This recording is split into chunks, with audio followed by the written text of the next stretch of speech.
सोचिए, पश्चिमी एशिया में एक बड़ा संघर्ष छिड़ गया है, ईरान, अमेरिका और इजराइल के बीच। अब सवाल यह है कि इतने बड़े हमलों के बाद भारत आखिर चुप क्यों है?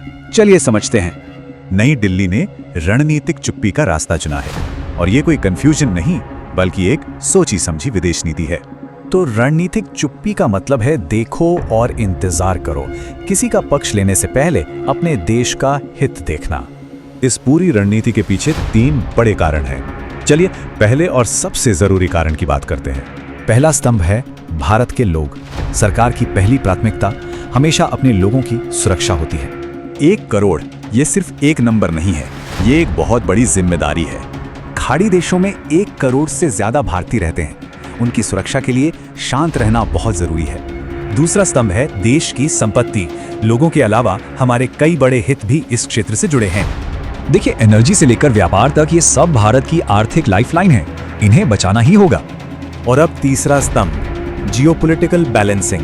ये एक तरह से कूटनीति की रस्सी पर चलने जैसा है।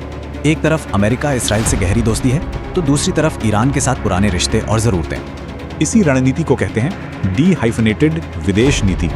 ये आज की दुनिया का एक मॉडर्न तरीका है। इसका सीधा मतलब है हर देश से रिश्ता उसकी अपनी शर्तों पर। देखो, किसी और से उसके रिश्ते कैसे हैं, इससे मतलब नहीं।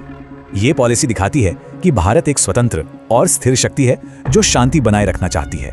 तो सवाल ये उठता है कि क्या आज की दुनिया में यही रणनीतिक चुप्पी ही ताकत की नई परिभाषा है?